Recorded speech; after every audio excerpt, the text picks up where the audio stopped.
Welcome to the Butts in the Seats podcast, episode number 109. What an episode we have chosen to do for 109. Are you very selective about your 109 episodes? No, but I just know that we're right up to that 110 again, and the next episode is going to have to be the shot, and this is not a great way to lead into it. Would you rather this been the one? Probably, yeah. Because this episode wasn't that bad, but the fact is that if the Thunder wasn't bad, the Nitro's not going to be good. Well, maybe they got the bad one out of their way in the last one, but I'm Nick alongside Emily. Hello. Emily, how you doing today? I am doing good. We were having a pretty, chill day after a long work week, so it's actually been a nice weekend of just actually having a weekend, which is rare for us. Rare occasion of watch and record same day, because it's we just wanted to enjoy our night last night. Yeah, we actually did not have a myriad of things to do this weekend, so we actually just enjoyed our time. It's rare. So, Emily, what is it we do here on this program? We really are not consistent on when I say this and when I don't. Well, Nick, we take a week-by-week look at the slow but inevitable downfall through WCW, Nitro, and Thunder from the late 90s to the early 2000s. Oh, and the pay-per-views. WCW as a whole. Yeah, I feel like if I just said WCW, you would be like, well, this is a Thunder. So I had to put that little caveat in there. Well, yeah, we don't really do a ton of Thunders. I think this is our third one. That's kind of why I felt like I needed to throw that in there, because, yeah, this is a Thunder that we're talking about. Yes, the May 24th, 2000 Thunder filmed the day before. So they did have time to potentially edit this if they wanted to. I mean, they didn't, but they had the option. Yeah, it's live from Saginaw, Michigan. Saginaw. And I have no idea where on the mitten Saginaw is. I didn't look. So I don't really have any backstage notes for the show, considering we would have hit all of them on the Nitro. True. This kind of is the backstage notes. Yeah, I should say there's none up front, because I do have some as we're going through. Oh, no. But this show, like I assume most Thunders do, starts with a Nitro recap. Yeah, probably most do this. I did note they did not show two things. One made sense, the other one I could make a case for. But they did not show David Flair putting Reed Flair in the figure four, just generally shoving him over. Yeah, they showed him, fighting him. And then they did not show the blood drop missing. You know what else they didn't show, which apparently happened that we didn't know about? Apparently there's an engagement. We'll get there. We see earlier today, Kevin Nash, Scott Steiner arrive, and Tony Schiavone is talking and then just immediately cut off by the actual Thunder opening. Yeah, this was bizarre. Right off the bat, bizarre. Cut to them in a car, Tony Schiavone starts talking, fuck you, it's time to intro. Get the Thunder opening, then the opening pyro, and Tony Schiavone notes, we're still 18 days away from the Great American Bash. That's so long. That is so long. 18 days is so long in wrestling. Hey, it's this and then 2 more Nitros. That's too many. It's not too many. That's not a crazy build. But oh my god, in this setting, it's too long. We get the old team of Tony Schiavone, Mike Tenay, and Bobby the Brain Heenan on commentary. Ugh. We've really missed Bobby. Yeah. I think this will actually be the last time we see him. Ugh. I remember noting when he was gone last time, I'm like, I don't really know where he jumps around to, but it was the last of him on Nitro. What a guy. It's a better team than Tony, Scott, and Mark. I mean, yes. Show opens with Chris Candido and Tammy coming out to the ring, and they grab a mic. Candido says it feels so good to be the first couple of sports entertainment, and I'm like... They're really leaning into that moniker. Didn't they used to call themselves the first couple of professional wrestling? Yes, they did. Oh, who got in their ear? I was like, ugh. Vince Russo. I think it's really weird, Tammy's outfit. I don't think anybody else will have a problem with this, but it's funny to me that she comes out with a bedazzled robe, dressed to the nines, a cute little dress, her hair done, her makeup done, barefoot. Why are you not wearing shoes? I think it's just, I don't feel like taking them off to interfere. I guess, but I don't know. It felt weird to me. It always feels weird to me. When Mona comes out and she's not wearing shoes, that's weird to me too. Yeah. She's not on this episode, but just in general. I legitimately don't know if we see Mona again. I think probably not. Medusa does it too sometimes, but she is a little bit more selective on when she's not wearing shoes. Candido hypes up Tammy and calls a woman in the crowd fat. Tammy has advice for all the women here. They need to have it going on, but you beasts here definitely don't. That's not advice. It's really not advice. She then does her robe removal and dances on Charles Robinson a little bit. Yeah, Charles Robinson looks a little uncomfortable in that segment too. The artist then comes out to the ring with Paisley. Paisley has a mic and she's just and shoes. She's like, this is the artist formerly known as Prince Iakea. Thank you. That's it. Paisley/Parsley is such a pretty person. You get mad at me for that. I know, but I wrote it down and it's kind of making me giggle, so I'm going to keep going with it. Parsley is such a pretty woman. She's gorgeous. Her hair does her zero favors. it just looks so ratty and messy, but not in a like intentional way. In a like, this is a new wig and I haven't brushed it out sort of way. Or, I don't want to say this, but like, is she going for JBF hair? I don't know. If that's the goal, she's succeeding. But I don't think that that's the goal. We then suddenly cut to backstage. It's Mean Gene Okerlund here with Daphne wearing a all-black dress. All-black wedding dress. Yes, because she's immediately asked, "Where's your fiancé, David Flair?" To which we both paused the show and looked at each other like, excuse me? What did we miss? And we cannot find it. The only place I didn't look would have been WWE Saturday Night, but that would have been before Nitro anyway, so... I don't know, man. Well, she also notes that she's wearing the all-black wedding dress, and she's like, "I wanted a ring, but not that ring." I'm like, so you don't have the ring yet. So then are you engaged? Yeah. She kind of hums "Here Comes the Bride" and then makes her entrance for a three-way dance. It's Daphne versus Chris Candido versus the Artist for Daphne's Cruiserweight title. Why? I don't know. I have a lot of problems with this. Daphne's surrounded by all four other people, but then ducks, so everyone just kind of brawls with each other. Miss Hancock comes out immediately. Candido and the Artist try to have a match as Daphne stops pin attempts. Both men knock each other down, so Daphne tries to pin both men. Crowbar suddenly runs the ring, dives from the apron to inside the ring, and brawls with the Artist. Tammy buys Miss Hancock's clipboard off of her, and the way she does this is by slipping some bills from boob to boob. Yeah, and that was the weirdest part of it. Like, if she had just pulled it out of her boob and handed it to Stacy, or Miss Stacy, it would have been fine. But the fact is she took it out of her boob and put it into Stacy's boob. Stacy's hand never touched this. So in a court of law, there is a chance that this could be construed as Stacy never accepted the money. She does willingly give over the actual clipboard, though.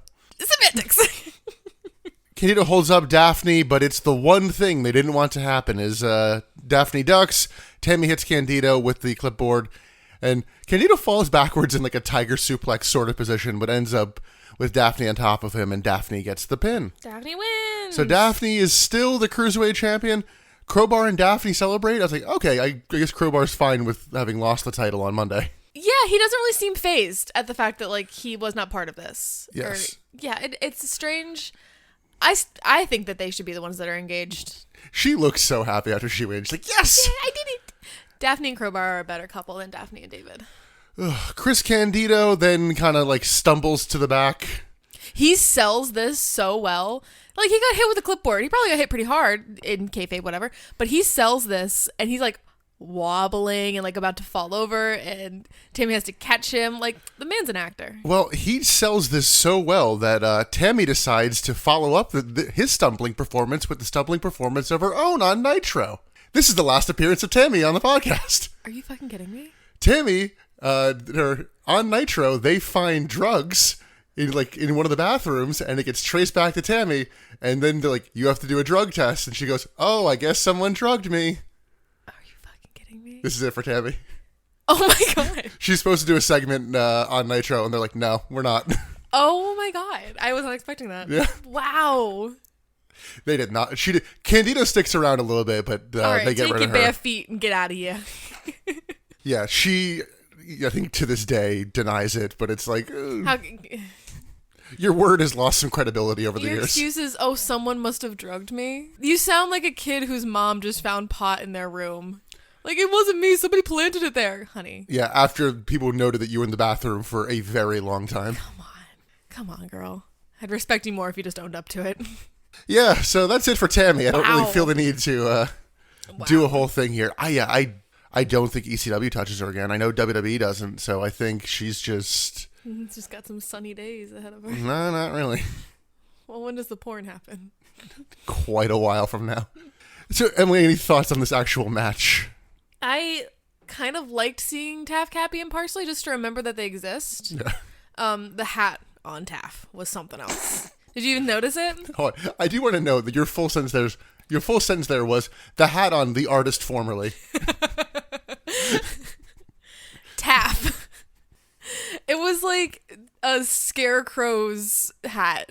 It didn't have any like structure to the brim, so it was just kind of floppy. Well, that works because I've always noted that Paisley looks like something straight out of Batman and Robin. So. Oh, then they're going for that vibe. Cool. They're on brand, is what you're saying. I will note, he's not in that movie. Okay. Oh no, Taff Cappy didn't get his Hollywood run. No, I meant the Shocking. Scarecrow. Oh! No, that's Mr. Freeze, Poison Ivy, and Bane. I don't care enough. Moving on. Backstage, a lot of that today. A lot of that today. It's thunder. The powers that be discuss all the problems they both have, and Eric Bischoff is just stressed out for this whole show. The crowd that is with them, though. Let's take note of who is sitting on this couch with them. Next to Eric Bischoff is Kimberly. Next to Kimberly, the cat. Yeah, he's just now part of the entourage. And then there's Russo. And then next to Russo, fucking Liz is still here, ladies and gentlemen. The cat who... But why is the cat here? Mild spoilers, will become commissioner for a little bit at some point. Oh, God. I have, randomly stumbled into finding out that, 4 different people become commissioner by the end of WCW. And We don't even have a commissioner. I think Lance Storm becomes commissioner. I'm like, what? Lance Storm's not even here yet. Yeah. I think Flair might even get it one more time by the end. But commissioner's not really a thing since, Kevin Nash claimed it once. Yeah, that just kind of it dissolved. Well, because Jeff Jarrett then claimed to be the commissioner, and Who? then the reset. So Russo tells Kimberly to watch Liz and gives her a baseball bat.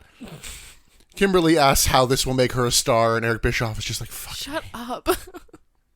Even Eric is just like, go the fuck away. Just go away.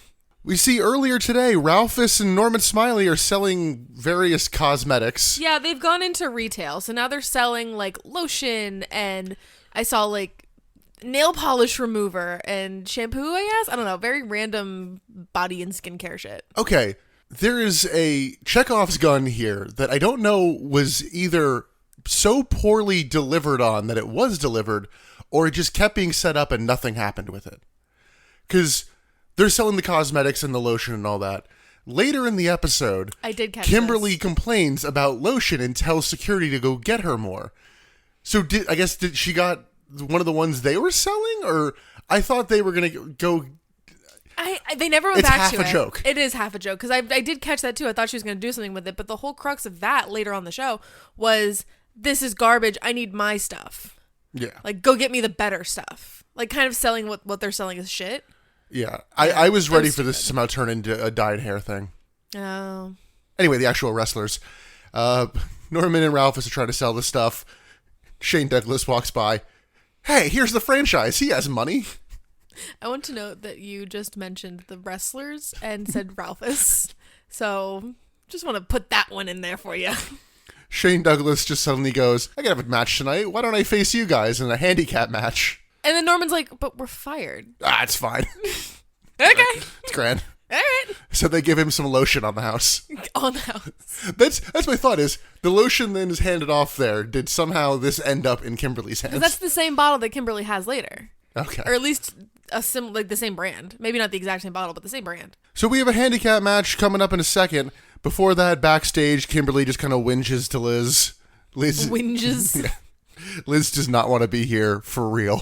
Yeah, not Liz the character. Liz the human being. Yes, we are on borrowed time for Miss Elizabeth. Elizabeth would rather be anywhere else on this planet than in this setting. I'm torn, admittedly, because they want to have her do a bunch of shit that she is not necessarily qualified for. But the list of shit she's qualified for is so small that I'm like... I was going to ask you, what is she qualified for? Stand in, look pretty? I mean, I'm sure she has other skills, but that's the only thing that's been marketed to me. Yeah, but they want her to start doing brawls and cat fights. And she's not that kind of girl. Yeah. Yeah, there was an interesting vibe here of... They almost made it seem like Liz was way younger than Kimberly, the way the dialogue was. It was you can be my assistant, I'll look after you, you gotta follow me, and I'm like, she's older than you. I did not get that vibe. I think this would have worked better with a Stacy, I guess is my point. Potentially. Yeah, I got it more as I am so far above you that I can help you out. You can be my assistant. Yeah, again, that's why I think it'll work better with somebody who actually isn't arguably more famous in wrestling. But it's almost more demeaning. Yeah. I think they're going for a demeaning angle. They're not really building Liz up. Yeah. So let's go to our second match, and it's the second title match of the night. It's for the hardcore title. It's Shane Douglas versus Norman Smiley and Ralphus. We'll get there in a second. Question mark, question mark. Shane Douglas grabs a mic and says the crowd should be applauding him for taking out Funk. He then just suddenly starts shitting on Ric Flair because he's Shane Why Douglas, not? and Calls him Dick Flair. Yeah. Calls him a cancer. that's just his like, Gizimic. that's just his reflex. Just Oh, maybe. So he knows that he's a giving sort of person and explains the upcoming match for the crowd because I guess maybe they didn't see the backstage segment. And we get Norman Smiley and Ralphus coming out. Ralphus comes out in the local mascot costume, which is a gorilla suit. Okay, this can't be true. This is the most generic-ass gorilla suit I've ever seen. This is not a local sports team's mascot. Yeah, I mean, it is very generic. My only thought is, based on the size of the arena, maybe they just have like a very super generic, like get hype mascot. Maybe. Remember Willie the Wildcat? Yes.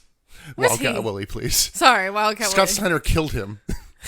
Yeah, like a random gorilla costume at a basketball stadium is not the craziest thing, which sounds really stupid. That's a crazy sentence to say. That's not crazy. But immediately we're like, why is he all covered up? That's kind of interesting. And he has what is very obviously fat padding on his stomach and his butt. Yes, and he also moved a little coherently when he first came out. And I went, Yeah, you said no. This man's too animated. This isn't Ralphus. So we then see Eric Bischoff and the Cat watching backstage, and they're mad at Shane Douglas, but make no attempt to stop or help this match. I'm mad at you, Dad. Douglas dominates early with cane shots, including like keep trying to shove the cane up Ralphus's ass. Yeah, there's a lot of. By the way, we're just gonna call him Ralphus. There's a lot of ass play in this match. Norman bonks Shane with the trash can shots, and Ralphus just kind of throws the lid at him. We get a wind-up slam, but Shane stops a big wiggle. Douglas hits more cane shots and a swinging neck breaker. Ralphus just keeps going after the ass and hits a suplex on Norman Smiley. For some reason, Ralphus just refuses to attack Shane Douglas. I don't really get what they're going for here. I think that they were really trying to sell that this was indeed Ralphus, and Ralphus is a little bit of a coward and not very powerful, so the hits that he does land are very weak, so I don't know. Yeah, I mean, Ralphus isn't cowardly. He's just clueless. That is an important distinction, you're right. And I think some of that is just he doesn't fully understand how to do wrestling. Well. Because he's Ralphus. Yeah. Douglas throws Norman in and out of the ring. Ralphus goes to leave and then comes back. The franchise keeps working over Norman, and this match is going way too long. Yeah, they really dragged this. They stretched this, I should say, a little too long. Ralphus gives Norman a table, which is set up in the ring. Douglas hits a chain shot on Norman and then a front-falling suplex through the table. Ralphus then suddenly gains confidence, hits a punch combo with the chain, and then a chair shot to Shane Douglas. Ralphus pins Shane Douglas to win the Hardcore Championship, and then unmasked to reveal it's Terry Funk. What? Which I was also debating, because commentary will not shut up about Terry Funk in this match. I'm like, do you just have no other story, or are you trying to foreshadow? There was a point, though, where like we hypothesized that this was Terry Funk fairly early on, but there was a point as this was stretching where I was like, maybe it's not. Like, he's really bad. Like, he's being really bad. Maybe it's not Terry Funk. Yeah, he kept picking his crack. Yeah, he was doing stuff that like didn't scream Terry Funk to me, but then he started hitting the punches. And I was like, oh. I think okay, part of the problem was because this match went so long, Terry Funk only had 2 minutes of Ralphus material, and he had to stretch that to like 8. Yeah, probably. But yeah, so Terry Funk is now the Hardcore Champion again. Ralphus, I guess, is fine with this. Oh, I guess they do note later he was paid, so Good. At least that man's making money somehow. we'll get a little more in this story throughout the night. But next up, Vince Russo, David Flair, security, and a random old lady head towards the ring. Yeah, we don't know who this old lady is at first. Daphne might be with them. She joins them in the next segment. We also see Kevin Nash and Scott Steiner in the building wearing ski goggles. Like, Yeah. oh. Why? Just because Michigan? No, they're ready to get maced. That's what, because they keep pulling out the mace to spray him in the eyes. That's Tony Schiavone makes the smallest mention of. Maybe it was Mike Who Tenay. keeps pulling out mace? Vince Russo. Has he been macing them? Yeah, that's been a common thing the last 2 weeks. Blood has been a common thing the last couple episodes. I don't think I've caught on to the mace. Yeah, maybe not as much Kevin Nash, but like Lex gets maced almost every fucking week. That's true. But Lex wasn't with them. Yeah, they watch the show. I don't know, man. Fucking. Okay. By the way, it never happens where they get sprayed and the goggles come in. Like Literally never. The goggles are useless. There's not even a blood drop. like Spoiler. goggles do nothing. Or it was pointed out, by the way, on the last Nitro that the bloodshot incapacitated Kevin Nash, but Vince Russo was totally fine. That's true. I didn't even think about that. We didn't get a fairly lengthy Ric Flair Vince Russo clip package because there's no music. It's just clips cut back to back to back. Yeah, I don't think we needed this. We kind of fast forwarded through it, if I'm honest. We didn't need this. This was just a recap package. We're literally padding time. The Russo group makes their entrance, and commentary mentions that the woman is Miss Snodgrass. Mrs. Snodgrass. Yes. Vince Russo's wearing a Soprano shirt because I'm from New York. Oh, I had no idea. It's a very harmful stereotype. Russo introduces the old bag. Which is, like, offensive. Yeah. I forget the actual line to set it up, but it's like, who is this woman? And Mean Gene goes, Okerlund? No, he literally says, let me introduce you to this old bag. And he says, Okerlund? Apparently, no. It's Reed Flair's 6th grade teacher who just talks about what a piece of shit Reed Flair is in class, which is mostly consistent of general, 12-year-old behavior. Yeah. The one exception would probably be The shoe mirrors. Yeah, he puts mirrors on shoes to look up the girl's skirts. I'm like, The things that she cited were she wanted to call his parents, and so Reed gave her the number of his best friend. Like, I've done that. Don't tell my mom. He taught the class to make flatulating noises. Oh no, fart noises. Russo tries to imply that after school they're like drinking or like. Does he? I didn't catch that. Or like doing cocaine or something, and she's like, they're intaking helium. Yeah, yeah. She missed whatever cue he was going helium. for. Yeah, there's not anything to this woman. I don't even know what. This is just a Vince Russo special of let's bring out someone who is clearly an actor. This is just a single person. This is your life. Yes. This was just like stupid. And there's no follow through or follow up with this either. Russo hands the mic to David, who has one thing he wants to say. Shut up. But that's not the thing. No. He says he hopes Reed is crying. And because his dad can't wrestle the Great American Bash, David challenges Reed to a match at the Great American Bash. To which commentary is like, he's a literal child. He can't do that. So we he's get a child. So we get the Wolfpack music hitting. Kevin Nash comes out in a FUBU baseball tank. What is FUBU? It's a very early 2000s brand. Oh, it's a brand. Yes. Oh, okay, I thought it was like a saying. Or No. One of the guys from Shark Tank founded the brand. Have we had this conversation before? Yes. Wow. But that was such a deja vu moment. The problem with him wearing the FUBU thing for me is it's so close to Fun B that I'm like, it feels like it should just be that. Yeah. I think that's what I was thinking of, like, fuck you, Bischoff, ooh. God, you're such a wordsmith. Yeah, right. Nash says he wants to come down and kick Russo's ass, but first, here's Scott Steiner, because the fact that we saw them together twice already, but they had to make very separate entrances. Yeah. Even what you said was a little too coherent, because Kevin Nash is like, there's nothing I want to do more than kick your ass, Russo, and I'm gonna. Scott wants to, too. Like, that's kind of it. I'm waiting for Kevin. Nash! Nash! So Steiner comes down to the ring with him. Shakira and Madeja are here too, but they stay on the ramp. Smart ladies. Nash and Steiner hit the ring, take out every security guard with just one punch each. Kind of shit security. There's one that we noted, the mullet on him. It's like, that's definitely a wrestler. Oh my God, the mullet on this man. It would put Sexy Boy to shame. The heels cower in the corner, and Russo throws David to Nash, and Nash hits a jackknife. Russo then hides behind the teacher in the corner. He's like, go ahead, Nash, hit her. It's like, Jesus. Nash then grabs the mic and he's like, I just want to talk. Liar!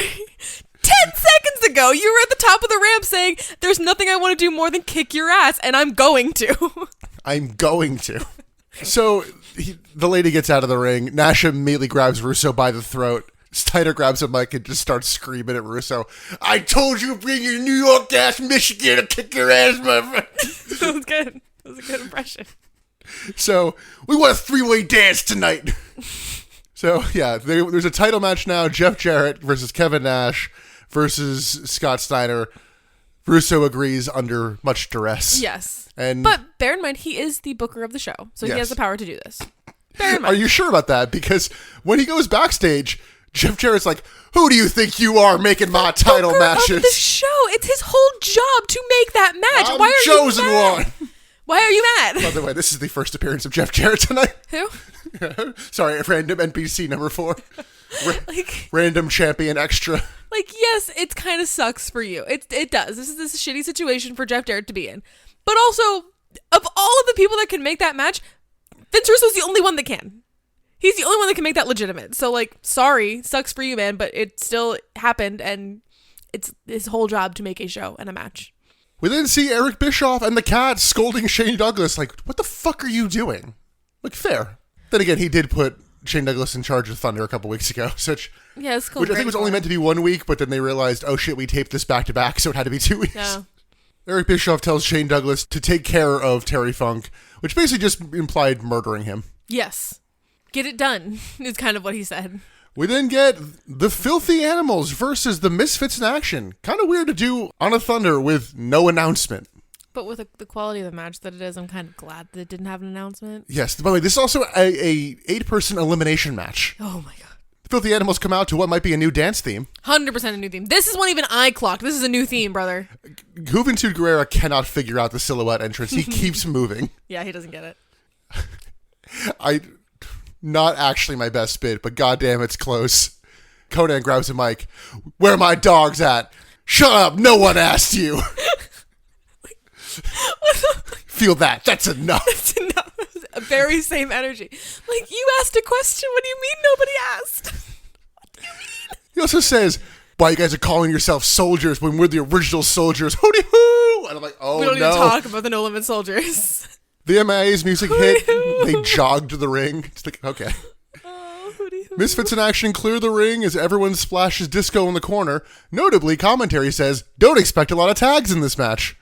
I think they were trying to say that as like, oh, this is going to be chaos. Yes. However, it's not. Major Guns rips off her top and low blows Disco. She is wearing a top underneath. Yes, she's wearing like a bralette. Hoovy and Chavo start with everybody else in the apron. It's very much settled down. Expect a lot of tags in this match. Yeah. It slows down to a halt at one point. Now, that said, I didn't even note it here because it was nothing to me in the moment. Part of clearing the ring was Hoovy gets thrown to the floor on top of Conan, who like catches him. You know, that's the spot. Conan tears his triceps. Tears his triceps? Yes. Oh. There's the current CM Punk injury. Oh, I guess maybe by now he might be cleared. I but think he's fine by now. Yeah. It's work, brother. Yikes. Yeah. Well, I don't see like how that happened. It's just a weird catch. Yeah, it's just weird things. Muscles are fragile. I don't know if it was torn triceps or like an injured elbow, but like Wade Barrett had that happen to him too, where it's like someone went to go do a dive and he just landed weird on the way down, and yeah. Oof. Now, weirdly, Conan does wrestle in a couple weeks, but it doesn't wrestle until like Halloween Havoc after that. So I'm wondering if like he thought he was fine, he didn't get a good medical clear, Well, and based then they're on like, he's probably fine. Based on the match that I saw he's in, I think maybe he takes a big boot and that's it. Oh, okay. That is one of the most egregious Kevin Nash matches to ever exist. That's saying a lot. Yes. Yikes. It is going to be your worst bit. Oh, no. Because additionally, we were noting, it's weird that Ray is here wrestling. Mm-hmm. Ray is still, I guess technically he's cleared, but he's like, hey, I'm hurt. Can you please stop putting me in matches? Poor guy. Because he's also in that match. Ooh. But yeah, Hoovy and Chavo are starting. Chavo hits a running diving shoulder block from the ramp to in the ring, which I'm like, cool spot. Crowbar did do it earlier though. Yeah. Now that I'm thinking about it, going back to the Ray and Conan thing, I kind of think that Ray may have called an audible. Like maybe there was more Conan spots slated and Ray was like, fuck, I can do them. Let me just jump in real quick and do something. Like maybe he wasn't supposed to take as much bumps as he did. Yes. Maybe. We said his name earlier, but it should be noted that Disco Inferno is with the Filthy Animals. Oh, I thought we established that last episode. Neither here nor there. Well, commentary's been like, he's so out of place here. Well, the group two things can be true. The group seems fine with him. Yeah. Like they're not like, what are you doing here? They haven't gotten a lot of screen time. Hoovy counters a Whiplash 2000 from Corporal Cajun. Sorry, he's not Chavo Guerrero. He's Lieutenant Loco. Sorry, yes. He tags in Ray. Titles. Ray gets hit with a tilt-a-whirl side slam and a shake, rattle, and roll. And this is where I noticed that Conan's not on the apron. Because it was weird that Ray tagged in from Hoovy and then immediately tagged Hoovy back in like a second later. I'm like, okay. Yeah, they were calling it on the fly there because Conan got hurt. Commentary finally notes that this is in fact an elimination match. Disco helps with a top rope powerbomb and Corporal Cajun is eliminated. God. Major Stash comes in, hits a big boot and taunts / poses to zero crowd reaction. Yeah, I really feel like you're giving this match more energy than it warrants. A lot of things happened. A lot of things happened while nothing happened. Around here is where they're very clearly panicking. I feel like they were holding it a little together, and here it's just like, maybe. Randomly brawl. The heels keep having to, like, so awkwardly cheat. Like, blatantly in front of the ref. Yeah. I don't know. But it's the new WCW, and they're letting it go. It's lax, bro. Like, there's, like you said, so much is happening in this, but nothing is happening. There's a lot of, like, chaos energy, but no chaos happening. It's really hard to explain. Yeah, Disco hits kendo stick shots to all the Misfits in action, and injured Rey Mysterio, he's done this before, hits a diving leg drop with a chair under his legs to Major Stash, and he's out. Remind me where his injury His lies. knee. Yeah, that's what I thought. That's what I thought. Would you believe Rey Mysterio has multiple knee surgeries in his life? And yet he's still wrestling. Disco hits a swinging neck breaker, but gets eliminated after a tornado DDT from Lieutenant Loco. Loco keeps doing okay, and Hoovy might be eliminated here because Sean Stasiak comes out to like break up the pin. Rey Mysterio hits a Bronco Buster, and Booker T then runs out to make the save, despite being fired on Nitro. Yeah, so this whole thing is boiled down to two people who were never in the match in the first place. Sean Stasiak and Booker T. Like, Booker's rocking full camo, too. What is happening? The Misfits in action and Filthy Animals are brawling in the back for a second as we see Booker celebrating, and the ref just raises General Erection's hand. Okay, so the match didn't end. Oh, we didn't even know. They're calling him Captain Erection this whole time. Yeah, they fucked up his title. So the match didn't actually end. They just go, you win. Okay, because I looked down to write something down, and I looked up, and they were winning. So I was like, I must have missed a couple of eliminations. To be fair, if they're counting Hoovy as being pinned, then technically the Misfits in action pinned everyone who's cleared. Okay, well. That's not what they're going for here, but technically. I was very confused, but I didn't want to acknowledge my confusion because I didn't want you to be like, no, this is a fucking back mess. it up. Okay, good. But again, I don't know how much this was called on the fly, because of Conan, yeah. Yeah, and because they don't even really acknowledge Conan, and then they go, they have the numbers advantage, and then all of a sudden, it's 2-on-2. And I'm like, oh. Yeah, they got a sign from the refs of like, yeah, pretend he's not here. So yeah, Booker T is now with the MIA, but we'll get more on this later. He does look great. Like, this outfit does a lot for him. He's just not in the undies. That's what it is. Yes. Correct. Backstage, Eric Bischoff tries to mediate Horace Hogan, Kidman, and Tori. Basically just says, chill the fuck out. Yeah, because he's like, we're a family. I'm like, I don't think so. Kidman doesn't trust Horace. But I feel like they're not addressing why he doesn't trust Horace. No, but you can definitely see it in like their nuances behind what Eric Bischoff is saying. Like, you can see it in Horace's face of like, he has like, I don't want to give him praise, but he's a good actor. He can show his emotion. So he's kind of doing like looks towards Tori and Billy of like, that's my girl, brother. Yeah, but the way they're verbally telling the story, or at least just Eric Bischoff is like, oh yeah, because he's Hulk Hogan's nephew. That's why you don't trust him. Like, no, he's actively stealing his girlfriend. He's actively Why are cheating. we brushing over that? Yeah, like, no, either they're bad storytellers, which is possible, or Bischoff is playing naive. I'm thinking it's the former. Elsewhere backstage, Kimberly is still whinging to Liz. Fucking whinging. And once again, close to my best bit, but probably not. This was on the short list for me too. Liz just tips over the chair, steals the bat, and runs away. Yeah, Kimberly is like giving her the whole spiel of like, oh, I need an assistant. You can be my assistant, and you can take me to get my shiatsu massages and do all this, that, and the other. And Liz is just like, fuck you, and pushes her chair over. Just tips it and over. she just goes, ow! Like, incapacitates Kimberly. Yeah. Steals bat, runs away. Great moment. Which I guess we should remember this because I feel like what happens later could happen here, but... I should mention in this segment, Kimberly has an accurate opinion on broccoli in this segment. This is what this fucking program has become. But go on. Let me tell you about broccoli. So the segment opens with Kimberly talking to Liz about her broccoli preferences. And she says, like, broccoli should just be the florets. No broccoli should ever have the stems on it. And I'm like, correct. You are fucking correct. The only good part about broccoli that is worth eating is the floret. That is where all the flavor comes from. I don't know if it's all the nutrition, but that's the only part that I will ever eat. And that same opinion carries over from broccoli to lettuce for me. If you give me a salad and it's all stems, I'm going to throw it in your face. You're rattling up the dog. I am rattled.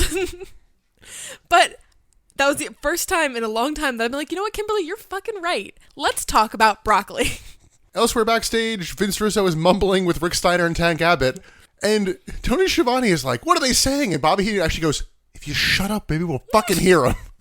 I love Bobby. Bobby's great. We need more Bobby. Elsewhere backstage, Shane Douglas is looking for Terry Funk. He like attacks 2 PAs while he's looking for him. Like, what did the PAs do? In the arena, Chuck Palumbo makes his entrance to Lex Luger's theme. Palumbo? Yeah, he still has Lex's theme, so he really is. No, this is the first time he's at it.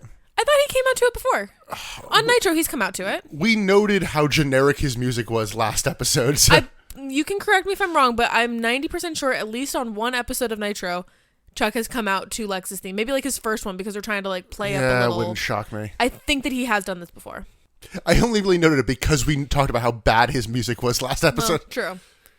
But it really just feeds into the, who are you, Chuck Palumbo? You don't have a character. You're kind of nothing. So he's here to face the Wall, brother. Commentary literally makes the note that the Wall is just so big. He is so big. They trade clubbing blows to start. For some reason, there's tables at ringside. The reason is, it's a tables match. Someone could have said that. No one ever tells us that. The Wall hits a suplex and then drops Palumbo on the ropes. Big boot from the Wall, and he signals for the table. Palumbo counters a move, but the Wall grabs him and signals for a choke slam from inside the ring to the table at ringside. Chuck Palumbo ain't taking that bump, brother. But you can also tell that he's not taking that bump because the Wall is showboating for so long. I'm like, oh, y'all want to see me do it? Oh, I'm going to do it. Oh, maybe I'm going to do it. What do you think, Chuck? Should I do it? No. Like, no. Wall ends up on the apron. Palumbo hits a muscle flexor shot on the Wall, who falls through the table at ringside, and Chuck Palumbo wins. Yeah, this is when we're like, oh, apparently it's a tables match. The Wall sits up and just chases Palumbo off almost immediately. Very Kane style. Yes. This was a match. Anyway, moving on. I have nothing to say about Never mind that shit. Nothing to say about that match. It was really nothing. So, Emily, can I infuriate you for a second? Oh, God. What's Chuck Palumbo's whole thing right now?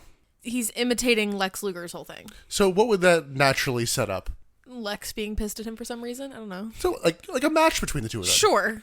You know what never fucking happens? Oh, my sweet summer child. This doesn't infuriate me. This is not surprising at all to me. Fucking Tank Abbott and Mang all over again. Honey, baby, sweetie. In my brain, I'm like, oh, they're doing that at the Great American Bash. Nope. I would not be surprised if Lex Luger does not show up again. He takes some time off. He does come back, but... This does not infuriate me in the slightest. I'm infuriated. Is it stupid? Sure. Is it annoying? Yeah. Is it surprising? Fuck no. We've talked about this. You showed me too much bad wrestling and set up too many storylines that didn't follow through when I first started liking wrestling that I don't expect anything to have follow through anymore. Even in real life, when things have followed, current day, when I say real life, current day wrestling, when things have follow through, I'm like, whoa. Yeah, you are very... jaded? Or I say non-optimistic about the Wyatt Six. I want to be optimistic. I am not, but I want to be. Yeah. What are they going to do with them? Backstage, Kimberly goes to Eric Bischoff and says that she lost Liz, and Eric Bischoff is just flustered and stressed and doesn't want to be here. Kimberly says, housekeeping and babysitting are not my forte. Like it's Eric's fault that she lost her. We then get Eric Bischoff, Horace Hogan, Kidman, and Tori Wilson coming out to the ring. Bischoff grabs a mic and does I love this crowd thing. Yeah, he has such a shit-eating grin. He has a very good smile for heel wrestling, which is such a strange sentence, but I stand by it. Bischoff says the Great American Bash will be the day the music died, the Hulk Hogan music. The red and yellow pain in my, you know. So you're telling me that Eric Bischoff does not want to be a Hulkamaniac? No. He doesn't want to have fun with his family and friends? Emily, the Hulk Hogan music is going to die. When the Hulkster's music goes to heaven. They get Hogan chants, and Bischoff's like, he's not here. Shut up. Shut up. He's not here tonight. He's actually not here tonight. Bischoff says they're all one happy family because Horace now knows what family is all about. Horace then grabs the mic and says he's been here for 3 years and seen Hulk Hogan ruin countless careers and starts saying something else, and Bischoff's like, that's enough. You said what you needed to. Yeah, what was that about? I don't know. What was Horace starting to say? I legitimately... Was that a worker or shit, brother? I don't know. And to add to it, again, it's a taped show. You could have just cut from that. Yeah, or been like, can we take that again? We get one of those later. But Eric Bischoff issues an open challenge for Kidman and Horace Hogan. Anybody? I know I said it 4 seconds ago, but wow, no one's claimed this yet? No one's taking me up on my challenge. Wow, cowards. We get Chronic answering the challenge. Chronic. No, it wasn't there. I know, but sad. It's there in my heart. And commentary's like, hey, they might be the tag champions Is this going to be a title match? I guess we'll never know. So it's Chronic versus Horace Hogan and Kidman. Chronic beat down Kidman, including a tilt-a-whirl backbreaker, as Eric Bischoff hops on commentary and is like, oh, these like so-called tag champions. You're running the company. If you don't know, how are we supposed to know? Yeah, and commentary questions this a couple of times, too, of like, are the titles up for grabs? Not even that. They don't know who the fucking champions are right now. Technically, it's still Buff Bagwell. Oh my god, we're doing really, really well. Big ol' yikes. Kidman counters a back suplex, and it's a sad Kidman faction. Aloha Adams ends up with a full Nelson slam. A lot of rotating to get there. Kidman almost slips out of Adams' grasp, but manages to hit a Hurricane Rana. Horace refuses the tag and then says something to Bischoff. So Bischoff gets on the apron, and Horace pie faces him. Horace grabs a chair from Eric Bischoff and then keeps threatening to hit him. They both then get in the ring, and Charles Robinson shields Eric Bischoff from getting hit with the chair. Brian Clark offers up Kidman to get hit with the chair, but Horace hits Brian Clark and then DDTs Brian Adams on the chair, and Horace pulls Kidman on top of Clark, so he and Kidman win. Commentary notes they don't know who the tag champions are, or if these two are on the same page. We got nothing. And what a fucking mess. We got nothing. As much as I'm not really enjoying the Kidman and Hulk Hogan storyline, Horace Hogan was not the special sauce that feud needed. No. I'm curious to see how it works out with the Tory of it all, but he's not what we need. No. It seems like you're already setting up a feud for Kidman after Hulk Hogan, while Hulk Hogan should be the big feud. Right. In a locker room, the franchise confronts Norman, Smiley, and Ralphus. Norman says he doesn't know where Funk is, so Douglas punches him. But Norman does have the line, how much you get paid? Well, double what you did. Well, it's not wrong. Douglas takes Ralphus to the ring and throws him in the ring, stomps him, so the Wall comes out to make the save. That's the Wall, brother. Why? Because they are kind of feuding, and they have a tables match at the Great American Bash. I didn't even know they were feuding. Yeah, what a cold feud. Well, they're feuding because Shane Douglas brought the Wall out to be his partner, and then Shane Douglas left the Wall behind to fight Chronic on his own. So that's the feud. Cool. What a feud. The Wall hits a big boot. They go to the floor. Shane Douglas just casually lays the Wall's head on the announce table. It's like, I'm going to go do a dive from the apron. No. Sure. No. So he jumps. The Wall catches him by the throat. Chokeslams Shane Douglas through the announce table, in what's always kind of a cool spot. Yeah. Especially the little ramshackled ones that WCW does. Yeah, I mean, it was also very warranted. So yeah, that's going to be a match at the Great American Bash. Cool. We got 18 days to forget about it. We go backstage. Mean Gene is here with the Misfits in action and Booker T. But he's not Booker T anymore, Emily. Who is he? He is G.I. Bro. And broing is half the battle. No. Yes, that joke is staying in. Which also sets up our outro music for this show. Oh, we didn't mention the Boise joke. Oh. Go ahead. Sorry, before the Shane Douglas segment with Ralphus. It's very critical that we hit this. Before all of that we just talked about with the franchise and the Wallen Brother, whatever. Tony Schiavone's talking about upcoming shows, and he says they have a show coming up in Boise. And he goes to Bob, he's like, do you know where Boise is? And Bobby, of course, goes, it's about 100 miles from Guernsey. I love him. Emily's struggling, everybody. I love him. It's funny. You laughed too. I did. Do not bury me. I laughed, but I didn't need to go back for it. Oh, I had to. I made a note. I needed to talk about it. I didn't really care about Shane Douglas getting franchised. The franchise got franchised. That's funny. But Girlsy is funnier. Booker T is too good for this. So here's my thing. Yes. However, if you're going to get fucked by WCW and you're going to get put into a stupid gimmick, Booker T is coming out on top with this. He looks good. He can sell this gimmick.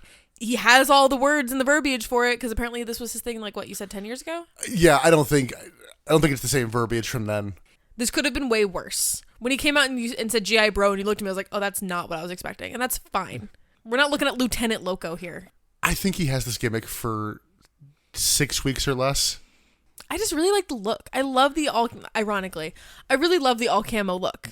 Especially on him. It just looks very cool, very powerful, very clean. Well, because he's also wearing actual color camo versus the bright neon camo. Yeah, that's stupid. He's wearing real camo. So G.I. Bro wants Sean Stasiak tonight. Okay, we're also going to argue about this. Can you copy that? I'm like, ugh. I'm going to continue to call him Booker T. I'm going to call him G.I. Bro. His name is Booker. He flat out said it was not. He's a king.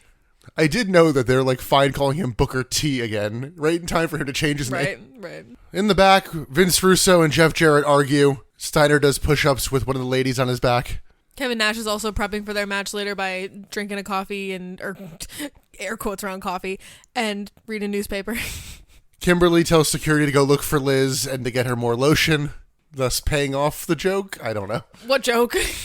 Then we get Sean Stasiak versus G.I. Bro. Booker. Bro still has his Booker T theme. Don't call him bro. Too bad. Ew.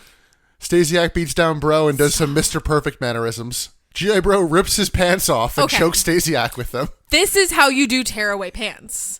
This was so clean, so effective, so beautiful, so like well used. This is how you do tearaway pants. Take notes, Lex Luger.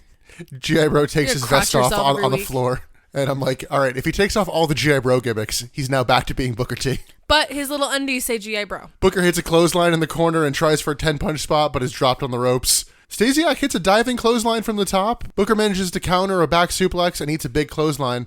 Stasiak locks in a rest hold for a second, but then manages to hit a gut-wrench powerbomb. Then Stasiak grabs a chair, Booker ducks it and hits a scissor kick and a Harlem sidekick as commentary just keeps masturbating about the lax DQ rules. We don't need to bring it up every fucking show.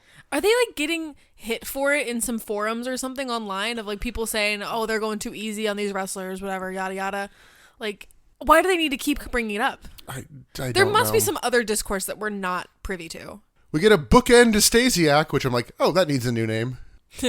And G.I. Bro gets the win. Sean Stasiak hits Booker with a chair post-match, hits some stomps. Who's the winner, brother? Yeah, who's the real winner?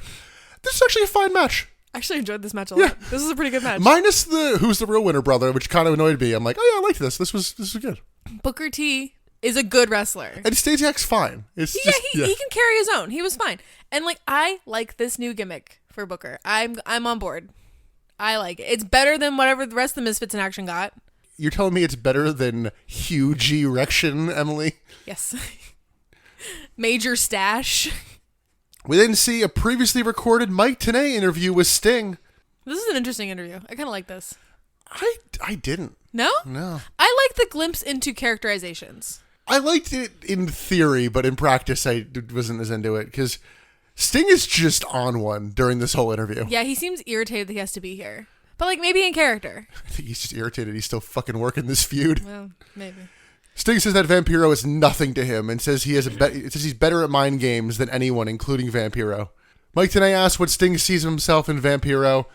Sting says 10 years ago he was just as sick and twisted as Vampiro is, and 10 years ago I had the same fire that Vampiro does now, and I still have that fire. So don't you even start on me, Mike Tenay. Oh my God, Jesus, dude. Yeah, he both like leaned in and detested the fact that he was being compared to Vampiro. Sting gets agitated when Mike implies that Vampiro is getting under Sting's skin. He's like, he's not under my skin. I'm not annoyed, okay? And I'm like, lie better.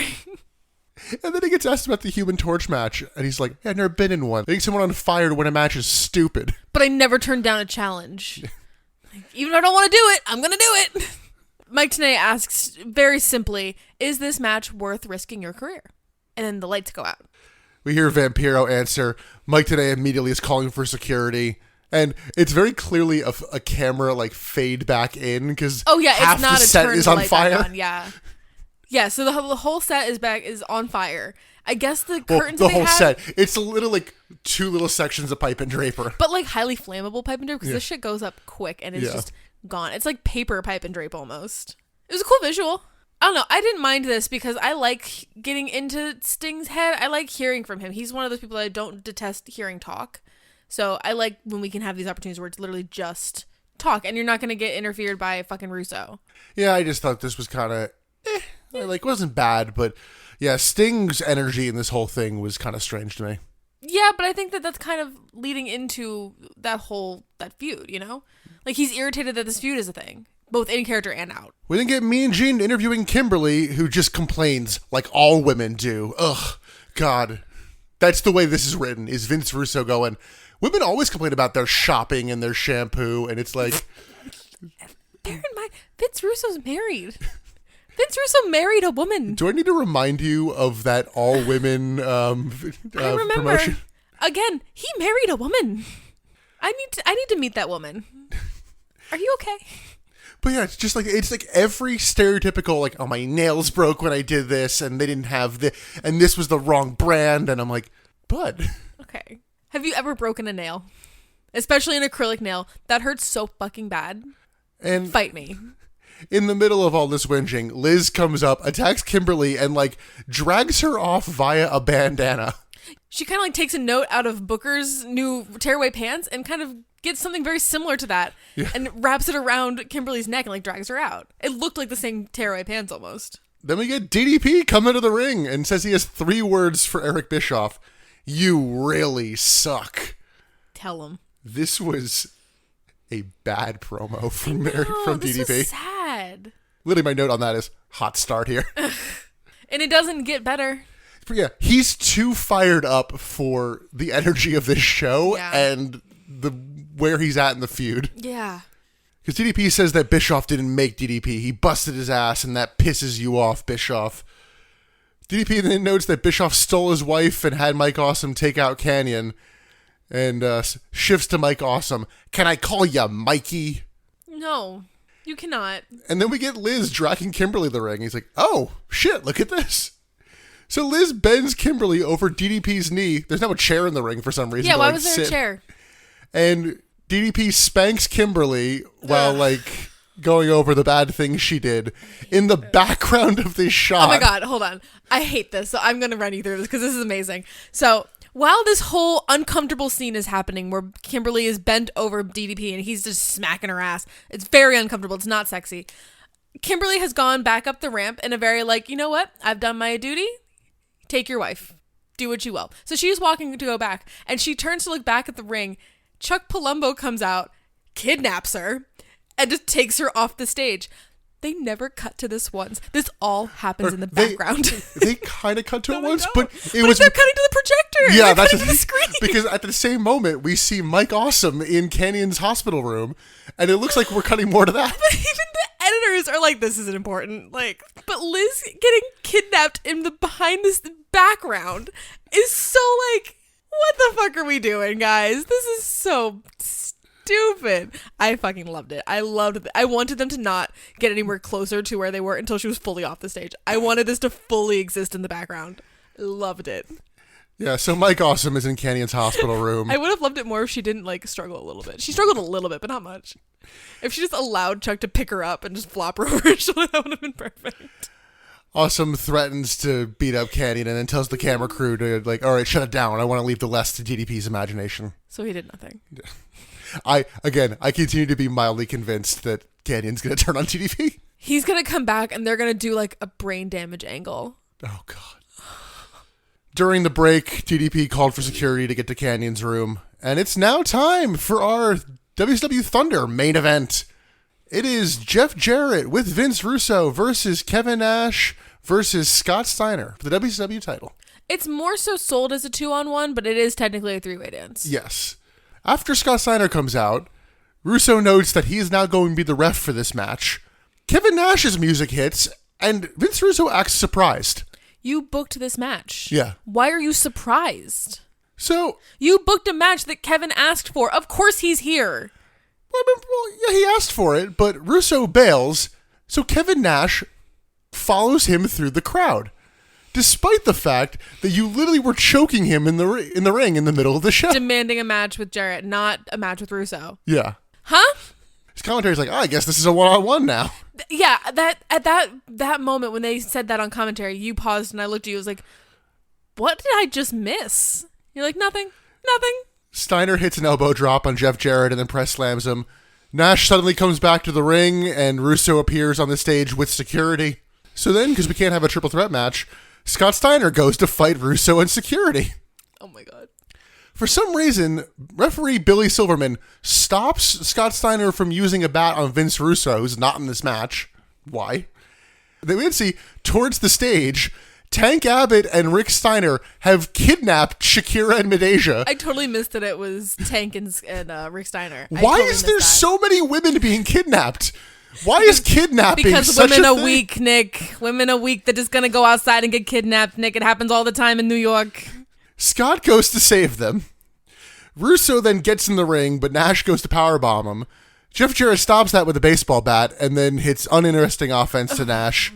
We get a ref bump for literally no reason. Because the referee doesn't fucking matter. Why are we bumping the ref? Well, they do a ref bump because, we're doing a title belt shot. Because they do the ref bump, belt shot, Nash wakes the ref up to pin Jeff Jarrett, and then Russo pulls the ref out of the ring. Yep. Why did you do the first bump? Just fuck you, that's why. Russo then guitars referee Billy Silverman, and Jesus Christ, he got all that one. Oh my god, yeah, he took all of that. There was no oof, I don't know what to say. It looked painful. It looked actually painful. We get a chair shot to Nash. Russo takes forever putting on a referee shirt, but Nash kicks out, and I'm like, I don't think you were wearing a ref shirt on Nitro, were you? No. So you don't need to be in a ref shirt for this. No. We then hear that security has stopped Mickey J from getting to the ring. So Scott Steiner then emerges from backstage and like bulldozes all of security. Weren't you saving your women? Why are you back? Because they were saved. They're fine. The way that he bulldozes them, though, it looked like a move out of like Mario or something, where you just like turn on a mode and you just run through. Like his arms were up and he just like he got the star and just yeah. Dun, dun, dun, dun, dun, dun, dun, dun, dun.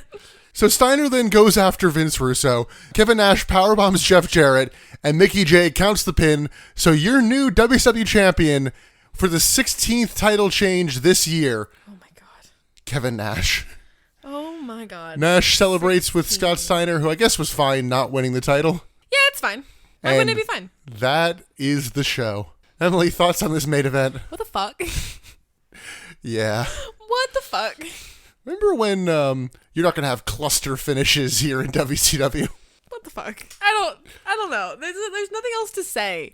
Because again, like, am I surprised? No. Is this going to last long? No. What am I supposed to say? What am I supposed to think? All right, how long do you think Kevin Nash holds the title for? How long did Jarrett hold it for? I think he holds it until not Great American... For the record, Jeff Jarrett won it on Nitro. Was awarded it on Nitro the day before. It. I think he has it through Great American Bash, but not until the pay-per-view after that. Okay. That's a long time, especially for the amount of changes that we're having. But yes, pay-per-view after that is Bash at the Beach. I don't think he has it at Bash at the Beach. Okay.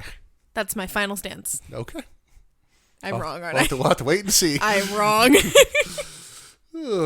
Nick has a really bad face when I'm wrong. You're gonna love the next Nitro. It's gonna be next episode. Isn't it? You're gonna fucking hate it. It's next episode. Cool. This is me rescinding my guess, and now I'm saying it's next Nitro. Thoughts on this show as a whole? Not as bad as I thought it was gonna be. Yeah, this was. I feel like it was necessary for us to watch because of the title change, but outside of that, you can really feel that for the most part, Thunder is a holding pattern where it's like we really can't take a full step on stories. We can take a quarter or maybe even a half step. This is the closest it's felt like they have gone in a while, at least, to taking that full step. Like where most of it stayed stagnant. Like I feel like some story stuff happened here. What comes to mind? Well, I mean, it's not necessarily like a story thing per se, but giving Booker T the new character, like that's... Yes, but he was new. also like openly with the MIA last episode and literally said, stay tuned for next week. Sure. That's what I mean. It's all little half and quarter steps. It's never... If they didn't do the... Liz getting... re-kidnapped, then that would have been a storyline. That would have been a storyline jump. What else? Daphne suddenly being engaged. Yeah, but that also might be nothing. Yeah. That might be wrong.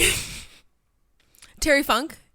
Yes. Terry Funk being here still. Oh, so I did show Emily the clip from the next Thunder of Terry Funk getting kicked by a horse. Oh my God. And yelling at the horse. No, you deserved it. You disturbed the horse. It's your own fault. Well, Nick, that is the episode. Yes, next up is the May 29th WCW Monday Nitro. We got 2 more before the Great American Bash. But before that, we do have to get to our best bit, worst bit, and MVP. We do. Unfortunately. So, Emily, what is your best bit on the show? You're not going to be surprised. No. It's Liz. It's Liz getting kidnapped in the background. Tell me that's not the best thing that happened on this show. The problem is that it just falls under the so bad it's good, and you get mad at me for that sometimes. Cause I know. If I had to pick a best match, it was definitely the Booker T match. Yeah, I think I'm going to go Stasiak. Stasiak. Yeah, that was obviously the best match. I think that's the one thing that's like good as intended. Yes, sure. Yeah, they didn't intend for the Liz segment to be the Liz shot to be the best, to be good, but boy was it. So Emily, what is your worst bid? I am actually going to give it to a match. It was the Misfits versus Filthy Animals. Fucking terrible. I hated that match. I think that one gets a little bit of a pass for me just because they're so panicked and going on the fly. I guess they're panicked, but that panic wasn't matched with like creativity or good, or like they didn't have the good chemistry that kind of like improvisation needs. It was long, it was slow, it was a lot happening with nothing happening. It was just bad. It was hard to watch, which just sucks because I never want to give it to a Rey Mysterio match ever. Yeah. But here we are. I think I'm going to go with the main event just because it is the epitome of everything wrong with Vince Russo booking. Yeah, what the fuck? Like, it's wild to watch. Like, it's a rare worst bit where I'd be like, almost go out and watch it. But, yeah, my other thing I was thinking was maybe the Chronic and Horace and Kidman, but... Maybe. It's Kidman, and the in-ring action was fine. There's something there. There could be something The there. problem was even the in-ring action for the main event was boring. Yes. Like, anytime I actual, like, in-the-ring work, I'm like, oh, there's nothing here. Correct. It's just smoke and mirrors. Yes. And then, Emily, who is your MVP? We can only do it one last time. It's Bobby Heenan, baby. For one more time. One last time for his funny little quips. Telling me where Boise is. Telling people to shut the fuck up so we can hear storyline happening. That is a good one. I am actually going to go with a very weird dark horse that I stand by. In your worst bit, there was one person I felt actually held the match together, and that is Lieutenant Loco. You're giving it to Chavo Guerrero? I am. I thought Chavo did really well in that match. He did have a couple glimmers of good wrestling. Yeah. I thought he held it together best anybody, which is funny because he held it together, Hoovy threw it apart. Yeah, it's funny because he's not on the team of the person that got hurt. No. But yeah, I thought he looked good in that match. And, okay. Yeah. I'm not sure Chavo Guerrero has ever gotten MVP. I think you might have given him one. I don't know. We'll have to consult the spreadsheet, brother. Don't worry. We'll let you guys know next episode. If not next episode, the next Bitsies. Or you can look for yourself on all of our back catalog. Oh, what a segue! All our previous episodes available on Apple Podcasts, Spotify, YouTube, Samsung Podcasts, Deezer, everywhere besides SoundCloud. Fuck yeah, Deezer. I want a Deezer sponsorship. You would make too many D's nuts jokes. I would. I'm so sorry. If Deezer, if you're listening, I'll try to read it back if you want to sponsor the episode. You can find us on social media at Butts in the Pod everywhere except for Facebook, where it's Butts in the Seats Podcast. Plus, we have 16 bonus episodes over on the Patreon, 16. including all of Hogan Knows Best Season 1. Yeah, it was a time. And we're chugging along through the new Monday Night Wars, or as Wikipedia calls it, Impact's move to Monday nights. It's not really a Monday Night War, is it? Yeah, we did Destination X. Pretty fun show. That was a fun show. I enjoyed myself with that one more than I thought that I would. Next up over the Patreon is Bash at the Beach 94, because we are nearing the 30-year anniversary of Hulk Hogan coming to WCW. Wow. What a time to be alive. But all that's over at patreon.com/butts-in-the-seats. Emily, this is the last Thunder we're going to do until the last Thunder ever. I'm not going to miss Thunder. Yeah. The last Thunder is going to be really fascinating. Yes, I'm glad to leave Thunder to other podcasts. Yes. I know there are a couple of podcasts out there that just do Thunder and like different eras and whatever. So if you love our Thunder episodes, other people do it too. In a similar vein, I realized we're only ever going to review 2 Raws before WCW ends. Really? January 4th, and then the one that's the night of the last Nitro. And even then, I think I'm going to do like a special spliced edit. Yeah, I don't blame you. That's going to be so fascinating. I mean, we've definitely watched that Raw before. Yeah. Huh. But we got a long way to go before there, and still a little bit of ways before the Great American Bash. So until then, I'm Nick. I am Emily. And thanks for listening to the Butts in the Seats podcast. Bye.